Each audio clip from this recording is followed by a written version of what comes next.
No primeiro vídeo a gente deu linhas gerais da contraposição do Weber sobre o pensamento social dominante daquela época, o positivismo. Eu vou passar agora minimamente sobre uma questão que está ligada a esse debate entre o que a ideia weberiana debateu, contrapôs ao positivismo, porque tem a ver com a objetividade do conhecimento, como construir um conhecimento rigoroso científico na área das ciências sociais. Então, um discernimento importante que é importante ser colocado nesse vídeo é que o Weber ele se destacava a importância de discutir um pouco sobre um dos parâmetros do positivismo, sobre a neutralidade do pesquisador frente à sua pesquisa, como se as ciências, seguindo obviamente das orientações das ciências naturais, físicas, químicas, como nesses casos, nas investigações de natureza científica, física, biológica, a gente percebe que o pesquisador procura não interferir nos resultados da sua investigação. Agora, como considerar isso dentro de pesquisas ligadas às ciências sociais e humanas, onde os sujeitos são seres humanos com sua complexidade? Nesse sentido, Weber acredita, e foi uma grande contraposição que ele se colocou ao positivismo, que não existe um conhecimento neutro nos moldes que o positivismo tentou fazer acreditar. Que nas ciências sociais e humanas, por ter um caráter interpretativo e hermenêutico, como já foi dito anteriormente, é muito difícil fazer com que o pesquisador, quando se empenha dentro de um estudo sobre um fenômeno social, se libertar de todos os seus valores e das suas ideias e concepções. Então, nesse sentido, Weber acredita que as ciências sociais, o pesquisador ligado às ciências sociais, ele não é isento de valores. Não é possível fazer pesquisa fora de pressupostos. Então, nesse sentido, ele considera que, para ser uma pesquisa rigorosa no campo das ciências sociais, ele deve, de certa forma, explicitar os valores pelos quais ele acredita e constrói o seu trabalho, porque de certa maneira é impossível no momento que ele vai estudar algum fenômeno social que ele simplesmente abra mão dos seus valores, das suas convicções. O que importa para o Weber é que ele torne explícito esses valores e tenha um controle metodológico, tenha uma rigorosidade no controle metodológico sobre esses valores e como que ele dialoga isso na sua obra. Então, nesse sentido, ele acha importante que seja não ocultado esses valores de alguma maneira, mas que seja explícito esses valores. E, nesse sentido, é importante que reconheça, e tem um trecho, a ciência não está isenta de valores. É necessário reconhecer e explicitar esses valores dentro de uma pesquisa em ciências sociais. Então, nesse sentido, ele procura fazer um discernimento entre o julgamento de valor sobre um fenômeno social e o saber empírico construído sobre esse mesmo fenômeno. Então, de certa maneira, ele coloca que a ciência social não pode ser considerada como um julgamento de valor. Ele dá um exemplo que as ciências sociais não vai dizer sobre qual Deus você deve acreditar e professar sua fé, que na verdade ela está preocupada em entender o significado desse Deus para as pessoas. Então, de certa maneira, ele coloca que o julgamento de valor está no plano da ética e que o saber empírico está no campo da sociologia pelo fato de compreender aqueles fenômenos sem aquela criação de leis universais e criações universalistas. Então, o julgamento de valor estaria no campo da ética e, por sua vez, o saber empírico estaria mais ligado à realidade concreta dos fatos. Surge de necessidade histórica, como diz o texto, problemas da realidade e é trabalhado a partir da investigação sobre meios e metodologias. Sobre esse aspecto, outro discernimento importante que o Weber coloca é discernir entre a política e a ciência. Na verdade, ele coloca a política como resultante da ação humana das pessoas com vontade, compartilhando ideologias a partir de projetos ideológicos comuns, e a ciência ele coloca como um procedimento altamente racional, nesse sentido, em termos tanto dos meios utilizados quanto das metodologias. Então, o que garante de fato a objetividade, ou seja, o que garante que a ciência social se torne uma ciência diferentemente de outros campos, é de que a objetividade é garantida pelo quê? Pelo reconhecimento e explicitação dos valores colocados na sua pesquisa e um rigoroso controle metodológico desses valores. É importante também que, nesse sentido, a ciência ela é racional em relação às suas finalidades, então a importância de descrever e explicitar as finalidades do seu trabalho, e é racional no lidar com os valores. De certa maneira, ele não torna isso implícito, né, como aquela falsa e pretensa concepção, como se fosse possível você fazer um trabalho em ciências sociais com neutralidade, porque todo ser humano ele advém de uma cultura, advém de fundamentações pessoais, históricas, que definem muito daquilo que ele vai escolher no momento de uma investigação. Não dá para simplesmente se livrar desses valores de uma maneira absoluta. Importante perceber também que para se tornar um trabalho ligado à investigação nas ciências sociais e humanas, para o Weber, para se tornar uma ciência social, o pesquisador precisaria realizar, executar 4 operações que eu vou passar a descrever aqui. Uma delas, a primeira delas, é estabelecer leis e fatores hipotéticos que servirão como meios para o seu estudo. Então, essa primeira etapa significa ter um rigoroso procedimento de qual pergunta, qual a investigação, o que o pesquisador pretende descobrir com aquela pesquisa que ele está envolvido.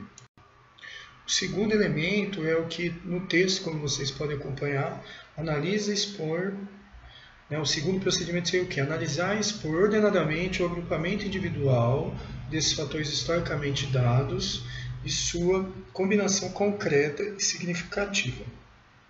Quer dizer, a ideia de compreender o movimento concreto dessas ações sociais, né?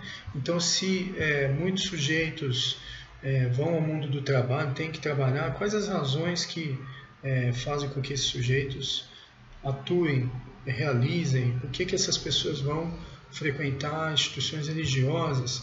Então, procurar agrupar essas ações, entender as ações coletivas em torno de determinados elementos e, a partir disso, colocar de uma maneira sistematizada e organizada desses valores, dessas atividades, dessas características sociais desses agrupamentos.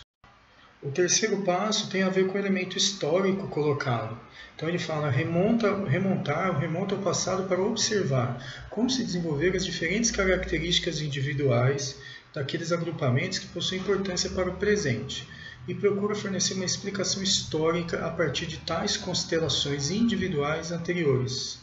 Quer dizer, aqui coloca o elemento que o Weber sempre defendeu da particularidade daquele fenômeno estudado, que a diversidade de fenômenos sociais, a forma como o ser humano se organiza nas suas mais diferentes esferas sociais, é impossível que você construa leis universais de entendimento desses fenômenos como o positivismo pressupõe.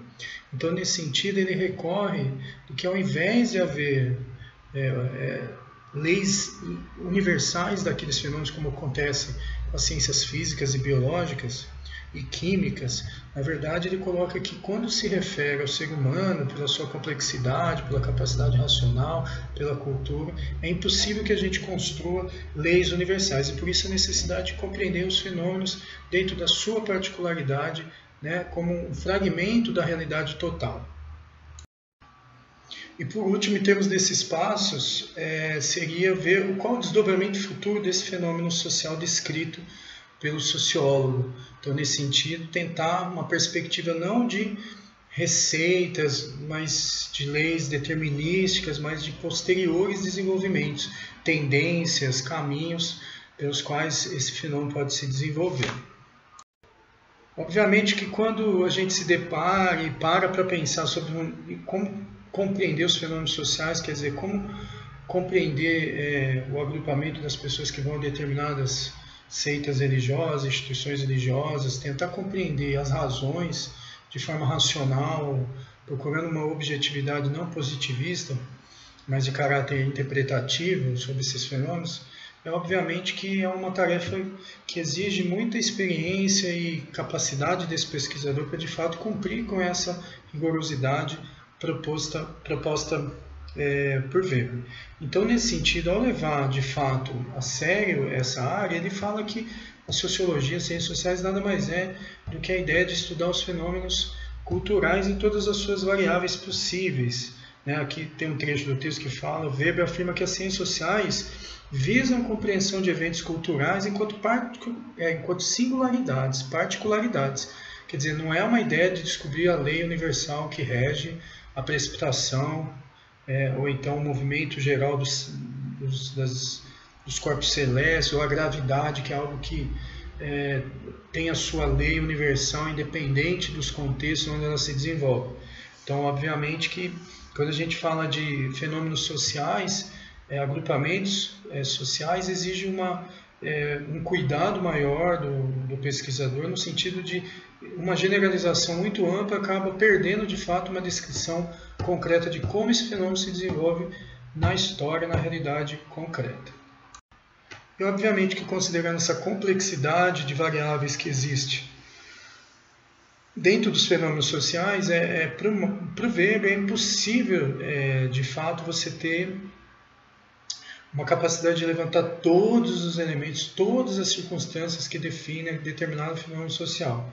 Para o Weber é importante que essa variedade de fenômenos, sendo impossível de levantá-las a partir de uma fidedignidade concreta, pelos limites mesmo do pesquisador, dos indivíduos, em captar essas circunstâncias, as realidades que acontecem, para ele é importante que o cientista tenha uma seleção, de certa maneira, que o pesquisador selecione os elementos pelos quais ele vai investigar tal fenômeno, que é impossível abordar na complexidade do real. E, nesse sentido, a importância de um critério de seleção que reduza minimamente esse fenômeno a determinadas categorias inteligíveis, que possa, de certa maneira, priorizar alguns aspectos, deixando outros de lado, mas priorizar os aspectos centrais, essenciais desse fenômeno.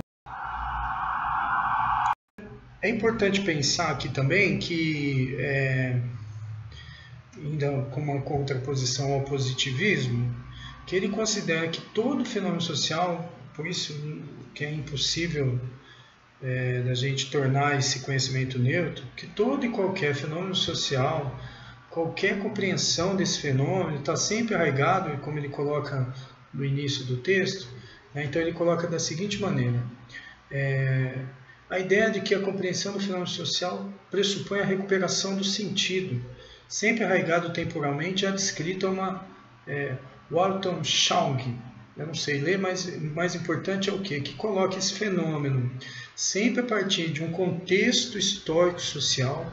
Então, a lei universal é uma lei imutável durante todo o tempo, então é importante pensar que o positivismo não dá conta de interpretar os fenômenos sociais da maneira como ocorre. Então, por isso que o Weber considera que toda a compreensão está sempre ligada, arraigada a uma questão temporal, conjuntural, e também é um determinado, que ele chama essa questão do contexto, ao relativismo, quer dizer, ele sempre está imbuído da questão do tempo, do contexto, das circunstâncias onde esse fenômeno se desenvolve, e há um ponto de vista, que ele chama de perspectivismo. Obviamente que muitas vezes um mesmo fenômeno social na cabeça, na compreensão de dois cientistas pode ser elementos completamente diferentes. Então, nesse sentido, a obra humana, a experiência histórica é também uma realidade múltipla e inesgotável. Então, é mostrar que a atividade humana é muito complexa para que, de fato, a gente possa colocar uma lei universal determinante, porque o próprio elemento histórico vai demonstrando a variabilidade e as mudanças que ocorrem com essa visão. Então, de certa maneira, as ciências sociais ela sempre vai compreender esses fenômenos como singularidades, por compreender que é inatingível você descrever um fenômeno social na integridade das variáveis existentes. Então, aqui entra um elemento importante da obra do Weber, do ponto de vista metodológico, que ele considera que, de certa maneira, dentro da imensidão absoluta, o cientista social estaria ligado à compreensão de um fragmento ínfimo dessa realidade. Então é isso que ele chama, de certa maneira, de tipo ideal. Na verdade, o tipo ideal é uma simplificação, uma construção de uma categoria que representa uma realidade muito maior, mas que de certa maneira representa esse fenômeno social na sua amplitude. Então, de certa maneira, é uma metodologia, é uma mediação que o pesquisador faz para compreender a realidade, ou seja, uma simplificação, a construção de uma categoria que possa representar esse fenômeno social na sua amplitude. Então, o critério de seleção está muito vinculado ao significado e à relevância daquilo que você escolhe dentro do fenômeno para poder estudar e investigar. Então, para o Weber, ele fala o quê? Que o tipo ideal é um modelo simplificado do real, elaborado com base em traços considerados essenciais para a determinação da causalidade, segundo os critérios de quem pretende explicar o fenômeno. Então, ele destaca muito que o tipo ideal, na verdade, é um modelo de simplificação daquele fenômeno, já com base nessa discussão teórica que a gente fez aqui, da impossibilidade de você conseguir compreender e levantar todas as variáveis colocadas no fenômeno social.